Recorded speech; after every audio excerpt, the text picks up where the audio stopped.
I hired a nurse for my father. 3 weeks later, a neighbor called me shaking with shocking news.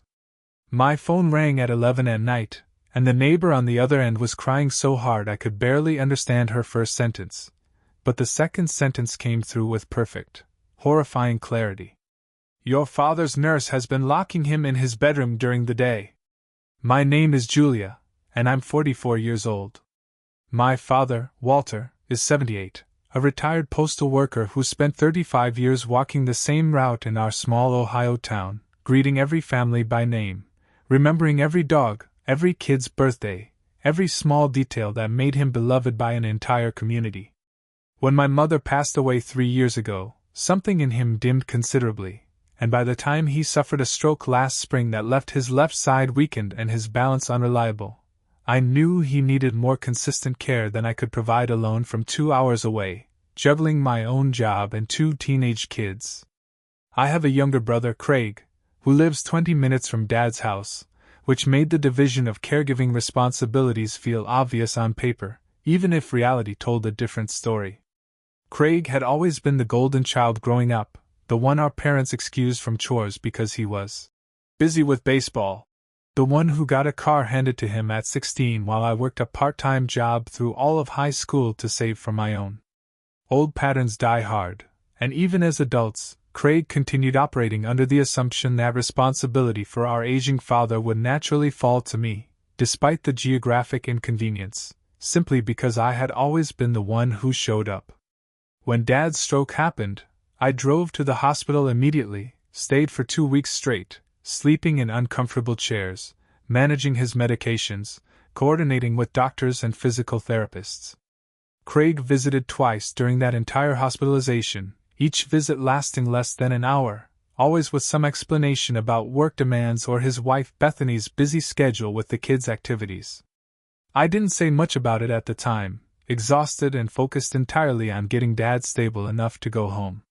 Once Dad was discharged, it became clear he needed daily assistance that neither Craig nor I could realistically provide given our own households 2 hours and 20 minutes away respectively.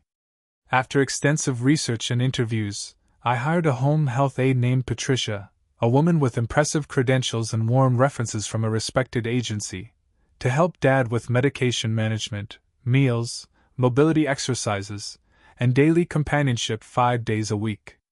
For the first 2 weeks, everything seemed to be going remarkably well.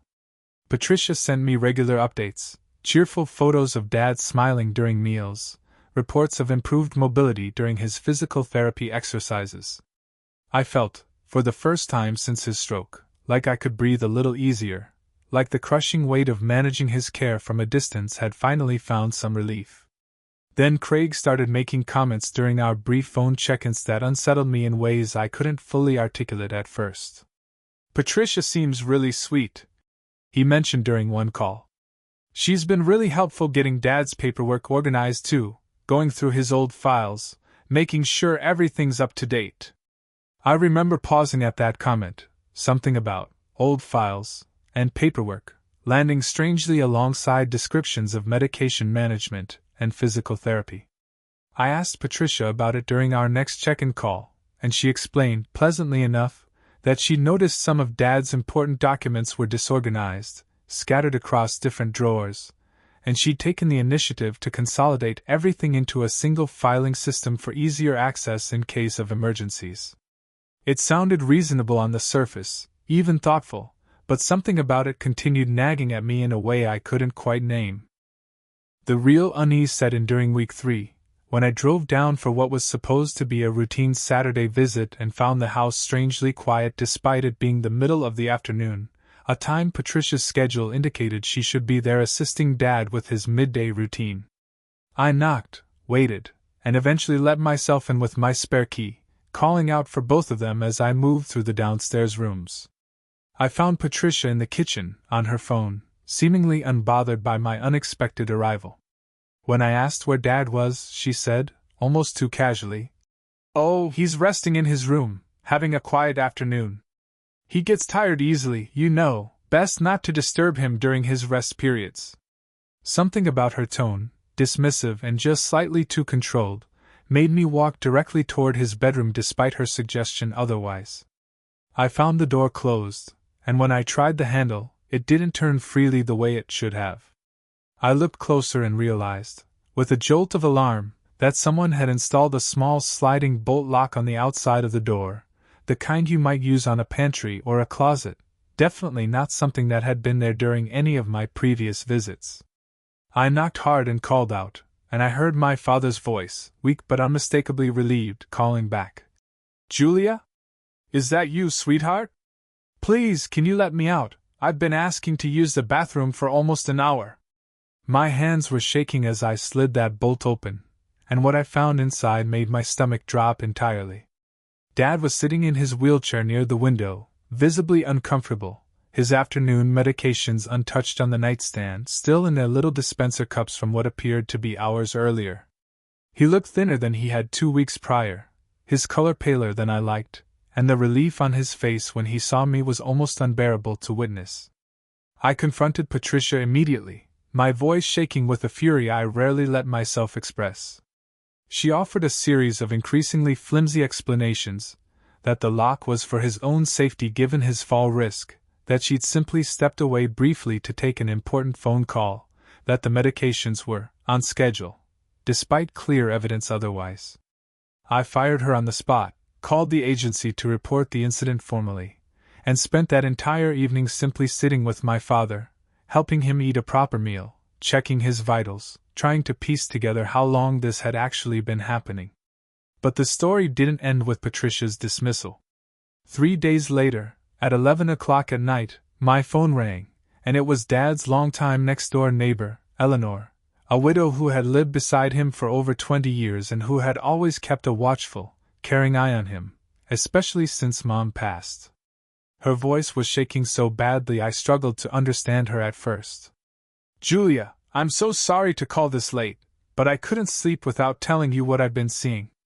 That nurse you hired, I watched her lock your father's door almost every single day for the past 3 weeks, sometimes for hours at a time. I saw her leaving the house during those hours too, more than once, driving off somewhere and coming back an hour or two later." I felt sick hearing this confirmation, understanding that the incident I'd caught wasn't isolated but part of a consistent, deliberate pattern. "Why didn't you say something sooner, Eleanor?" Her voice cracked further. "I tried, sweetheart. I called your brother twice about it, the first time about 2 weeks ago and again just 4 days ago. Both times he told me Patricia had explained it was for safety reasons, that I shouldn't worry, that he'd looked into it and everything was fine." That revelation hit me harder than almost anything else in this entire ordeal. Craig had known, or at minimum had been directly informed by a concerned neighbor, and had chosen to accept a flimsy explanation rather than actually checking on our father himself. 20 minutes away, and he hadn't driven over even once to verify that Dad was safe. I called Craig the following morning, my voice tight with a controlled anger I'd been carrying since Eleanor's call the night before. "Eleanor told me she called you twice about Patricia locking Dad in his room. Why didn't you tell me? Why didn't you check on him yourself?" There was a long pause before Craig responded, and when he finally spoke, his explanation revealed something far more troubling than simple negligence.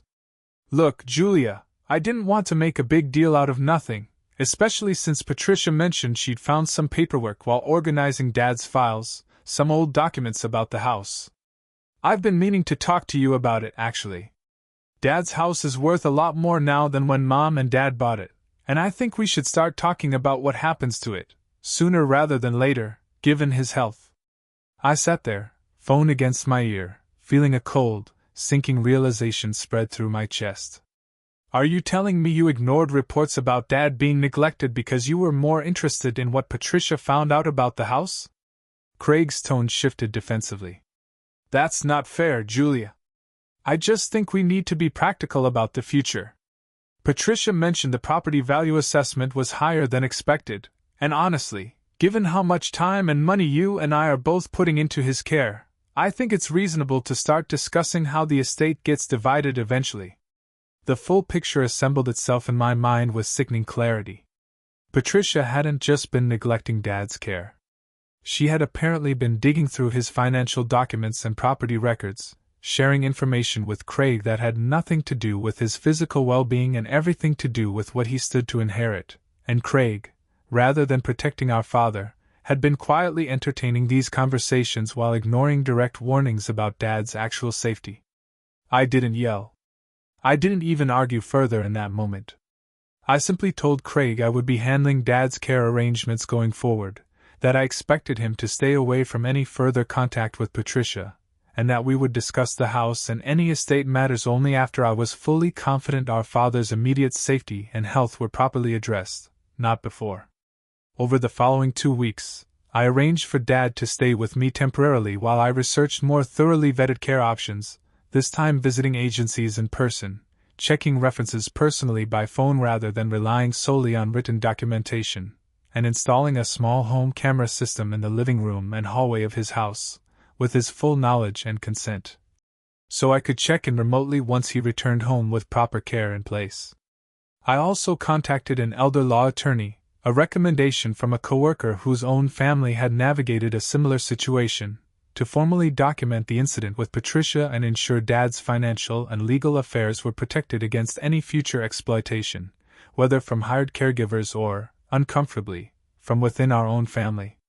During this process, the attorney uncovered something that added another painful layer to the entire situation. Patricia had, in fact, requested and received a copy of Dad's most recent property tax assessment during her employment, information she had no legitimate reason to access as a home health aide, and phone records subpoenaed through the formal complaint process showed several calls between her number and Craig's during the exact weeks she'd been locking Dad in his room.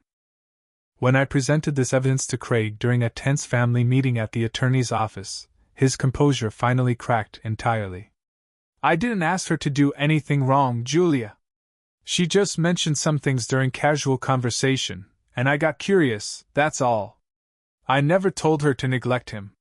"You didn't have to tell her directly," I said, my voice steady despite the anger still burning underneath. "You created an environment where getting information about Dad's assets mattered more to you than making sure someone was actually calling to check on his well-being when a neighbor told you, twice, that something was wrong." The formal complaint against Patricia resulted in the loss of her professional certification and a referral to State Adult Protective Services for further investigation into her conduct across other clients as well, a detail that made me shudder to think how many other vulnerable elderly people might have experienced something similar under her care. Craig, humiliated by the full exposure of his priorities during the family meeting, went quiet for weeks afterward, our relationship settling into a strained distance that hasn't fully healed even now. Dad, remarkably, recovered well physically once proper care was established, a warm and attentive nurse named Sandra who genuinely seemed to enjoy his stories about decades of mail routes and the families he'd watched grow up along his path. But something in him had changed too, a quieter wariness that hadn't been there before, an awareness of his own vulnerability that no amount of physical recovery could fully erase. About 2 months after everything came to light, Dad asked me to sit with him one evening, and he said something that has stayed with me ever since. "I spent 35 years walking through this town, knowing every family, trusting that people were fundamentally good. I never imagined I'd end up locked in my own bedroom by someone I paid to take care of me, or that my own son would care more about a house than whether I was getting my afternoon medication." I held his hand and told him the truth, that not everyone had failed him, that Eleanor's persistence, her willingness to call a second time even after being brushed off once, had ultimately been what broke this entire situation open. Sometimes justice doesn't arrive through dramatic confrontation alone. Sometimes it arrives because one person, a neighbor with no obligation beyond simple decency, refuses to stay silent even when the people who should be listening initially aren't. Dad's house, the one Craig had been so eager to discuss dividing, remains exactly where it's always been, with Dad still living in it, cared for properly now, safe and monitored in ways that protect his dignity rather than exploit his vulnerability. Craig and I are slowly, carefully rebuilding some version of a relationship, though trust, once broken so completely, doesn't return easily or quickly. And Eleanor, that shaking voice on the other end of an 11 o'clock phone call, remains one of the people I am most grateful for in this entire painful chapter, a reminder that sometimes the family we need most in a crisis isn't defined by blood, but by who actually shows up when it matters.